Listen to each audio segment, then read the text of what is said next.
and welcome to this very special show, of course, on the World Cup final of 2011. Cricket is excited. Even my breakfast today was excited. Sri Lanka is excited. Mumbai is excited. And India is excited about this big match today. India versus Sri Lanka. Well, before we bring you the lowdown really with our very special guest today, Mr. Srinath, thanks so much for joining us. And later on in the show also, Mr.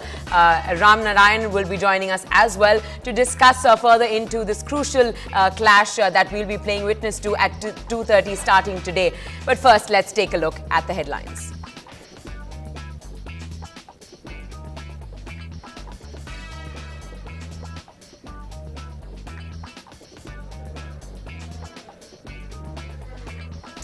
Well, we'll definitely be bringing you those top stories soon enough, but let's get a word in from Srinath first. Srinath, what is your say right now? Do you think India has its magic from 1983? Certainly yes, 28 years from now. I think today Dhoni and his men are going to be crowned champions. India will get the World Cup back this year. All right, so in that dressing room right now, what do you think the feeling is? Do you think that there's fear going down every Indian cricketer's spine right now? I don't think they would have looked at such a big moment now. India were supposed to be the favourites starting up this tournament. They have come now to the final. I think it's an opportunity galore now. They're going to grab it with both hands. Captain cool, certainly that will rub on the players. And Tendulkar playing in his hometown, the 100th ton awaiting him. I think they'll all be up and getting to get into this game. All right, well, we are going to get you those top headlines now at this hour. It's the final showdown. Captain Cool has made it thus far. Will he bring back the cup that created magic from 1983?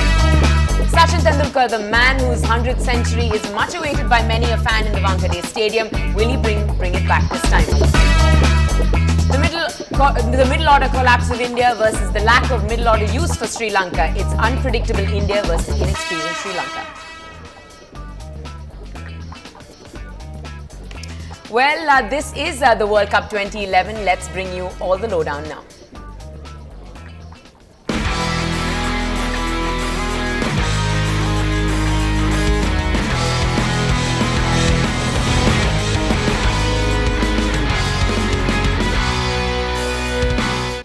It's only less than an hour left for the final between India and Sri Lanka to start. The clock is ticking and a billion hearts racing. The match will put two nations on a complete standstill today. Of course, the majority will tune in expecting and announcing to all that India and Sachin in particular will walk off with the trophy. But what are the odds? Let's begin with this report. India have lost Ashish Nehra due to a fractured finger, while Sri Lanka will be missing all-rounder Angelo Matthews in the final. He's been replaced by Suraj Randi, who's best known in India for bowling a no-ball to deny Virender Sehwag 100. The Murli flip-flop continues. Apparently he's keen to play in what will be his last one-day, though he's not fully fit. Or is this all mind games? Well, definitely they've played games with your mind because you are thinking about it. Kumar Sangakkara is giving due respect to India, saying everyone expects them to just turn up and win. For us, tomorrow is going to be about just controlled aggression, not being too emotional about anything, trying to be clinical, trying to stay grounded and in the moment, and just take things as they come. While Dhoni once again had a message for the fans. Remember, it's just a game. I was also swapping channels, and one of the channels they showed people outside my house, celebrating the win against Pakistan. Not to forget that was the very house, that was in 2007, a few things happened outside that house. Meanwhile, Sachin Tendulkar may also be playing his last one-day, and nothing would be better than getting his 100th at home and an India win. Sachin, I think God just made him to play cricket, and he's doing that for the past 21 years and a few more years to come. This is the first time in 10 editions of the World Cup that two subcontinental teams will contest the final. And with the wicket at the Wankhede expected to be a true subcontinental wicket, one that will keep just slightly low and slow, this final could well be decided by the spinners on both sides. With camera person Aditya Modak in Mumbai, Anjali Doshi for Ndtv. All right, Mr. Srinath, I'd like to get you in on this one. Now, Ashish Nehra is out. Are you disappointed considering the last time you said that it was a bad decision that he's been brought in? Yeah, I also did say that, Dhoni could prove us wrong. And then it happened well and Nehra did bowl well. And going into a final, you had a guy who did bowl really well in the semi-finals. I think the Indian team would certainly miss Ashish Nehra. But injuries, as I've said always, as a part and parcel of the game. It all now depends on whether Dhoni will go for the juggler of Sreesanth or he will repose faith in R. Ashwin. Reposting faith in R. Ashwin. Now, on this pitch in Mumbai, how much can he really be utilized? Because many would say that it's a seamers friendly pitch. Well, Wankhede has always been a wicket where there's been good carry and bounce. It's basically of red soil wherein the seamers will make early inroads, get the bounce going. But certainly it's always been a wicket where there has been assistance for the spinners. And now Sreesanth, if you're going to look at playing him after such a long layoff, what sort of cricketing form is he in? That's a big question mark. Still, if Dhoni would go for somebody, I think it should be Ashwin. But as we've known Dhoni being the unpredictable captain, he could even go in for Sreesanth. I think Ashwin would be a better option than Sreesanth in this final. Sreesanth, of course, his performance in the World Cup has dipped, but in terms of his previous tournaments that he's played, he has been a promising, a fruitful addition to the side. So, do you think that this would be his platform to perform, or do you think Dhoni shouldn't take a chance and really go with the safest option, considering this is the final? Well, it's too little to read into Sreesanth's performance in the World Cup. He's just had one game against Bangladesh. He went away for 53 in the 5 overs he bowled. But in the past, we've seen Sreesanth has been a proven performer for India. He just either blows hot or cold. He's not a sort of a guy who can rely upon like Ashish Nehra saying he's going to be curbing the run flow. He's the one who can get you those early wickets, but as well as can go for runs. But the only concern is what sort of cricketing form, match cricketing form is Sreesanth in. He's not played real cricket matches for the last 4 to 5 weeks after the first game. Will this go in his favour, or would Dhoni like to give somebody a chance like Ashwin, who's been playing matches on a regular basis far more than Sreesanth? Well, we definitely like to see the aggression back again if Sreesanth does take to the field. But now, as MS Dhoni said that he reached out to all the fans in the Wankhede Stadium and he said, stay calm and don't, sort of go overboard if either way, if we win or lose. So how much of that pressure is really playing in the minds of the players right now? Well, this is the biggest stage in the World Cup. 2 really good teams who've done consistently well have reached the finals. And this is the best opportunity for India to get to lift this cup. As I said, it's about pressure, it's about big match temperament and skill together.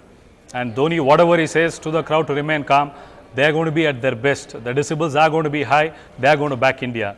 And it's going to be one team which is going to be on the winning side, the other on the losing side. But hats off to both the sides. They played fantastic cricket throughout this tournament. The team which comes out trumps today are the deserving winners. Now, I must inform our viewers, the visuals which you're seeing right now on your screen are of the 1996 semi-final India versus Sri Lanka. It was quite a disaster for India. They were knocked out twice when they were facing Sri Lanka. So therefore, how much is this going to be revenge going back to 1996 for Team India? I wouldn't say it is revenge because it was unfortunate in Calcutta when India did lose that game because of the crowd riots. But certainly India and Sri Lanka have played quite a number of times in the last 2 or 3 years. They've been evenly matched. Both the teams, they know each other very well. So it's going to be a tough contest. It's not that either Sri Lanka are the favourites or India are the favourites here. It's going to be a keenly contested game. It will certainly be there at the back of the mind in the Indian dressing room. But mind you, it's only Sachin Tendulkar who was a part of that Indian dressing room when he played Sri Lanka in 1996. He's the only remaining person so he's right only now. Surviving cricketer from that 1996 World Cup. Certainly, it will be there at the back of the mind, but I don't think it will be playing too much on that. All right, speaking of the 1996 World Cup, India and Sri Lanka have been involved in 2 World Cup finals in the past. However, there's only one that takes us back in World Cup cricketing history as a haunting memory for Team India. The excruciatingly painful loss to Sri Lanka in this semi-final of the 1996 World Cup. India versus Sri Lanka, now popularly known as the Ram and Ravan battle in cricket, have met twice before in the 1996 World Cup. Glove work by the wicketkeeper. He sets off for a single. Oh, it's gone. The Lankans won by 6 wickets despite Tendulkar's big knock of 137. They look to me as if they're coming off the ground.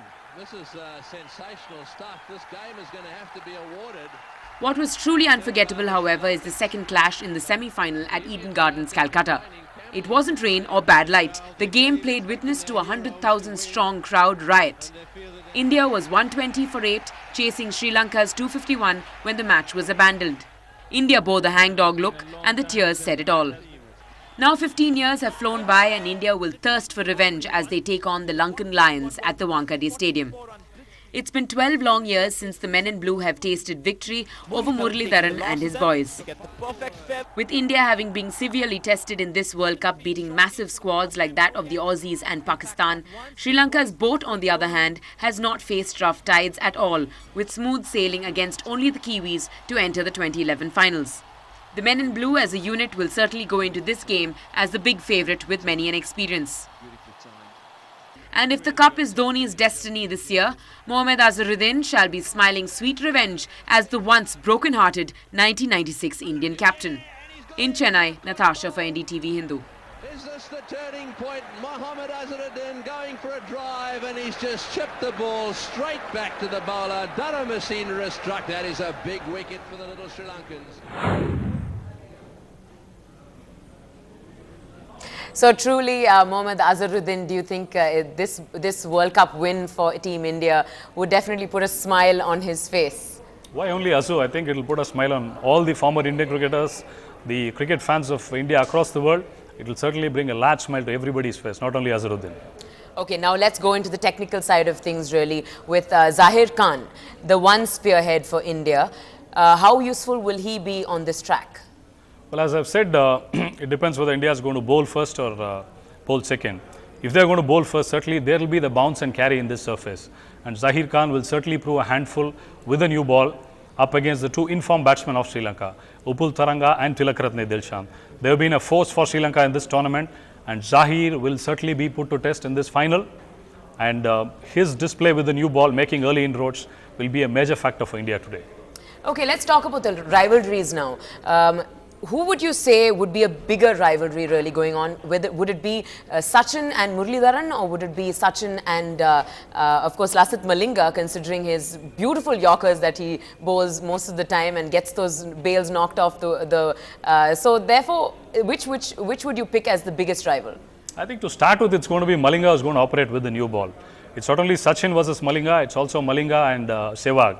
So he's going to be a handful, and again, our openers have to be in peak form to really get against Lasith Malinga. And Murali, as we know, is going to come into play in the later part of the game. And mind you, the Indians are good players of spin, and Murali will certainly be a factor. And also one more thing is, this is going to be Murali's last international game. There will be a lot of hype on that, and things should not be got away from the centre stage as such. Be it Murali's last game, Murali versus Sachin, or it's going to be Lasith Malinga versus Sehwag. But 1-1, this is going to be an interesting battle. All right, let's bring out some facts now. Between India and Sri Lanka, of course, the big finals since 2000, the total have been 10. And India have won 2, Sri Lanka have won 7, and no result would be just 1 remaining. So therefore, whether it's Sharjah, Colombo, or the Champions Trophy which was shared, of course, and Sri Lanka won the Asia Cup by 25 runs, the Indian Oil Cup by 18 runs. So therefore, a total of 7 won by Sri Lanka, and India won only 2. So in terms of big trophies, forget the matches, forget the total number of matches, but just the big trophies, India have won only 2. So how much? This figure is huge. I think people would read into it in a large way, but I think time has now come to make it 3 and 7, and I think this third one will make the huge difference. As you said, that the margin of victories have been quite close, 18-run, 20-run margins, and mind you, many of these tournaments were played in the finals in Sri Lanka in home conditions, and India did miss out on their major players at that point in time. But anyway, Sri Lanka does have an edge as far as the final since 2000 goes. But today is a different day. It's a final of a World Cup, the biggest stage, and India has been the team which has played consistently well. I think we are in for a feast. All right, well, we definitely do have 2 captains who are captaining their sides for the first time in a World Cup. So therefore, it's going to be first times and for everything, quite literally. Let's just put it that way. So, well, we're bringing you a lot more excitement. It's just getting started here on All in the Game, our Bring Back the Cup show, of course. So we're going to this break. We're telling you to stay tuned. Thanks so much.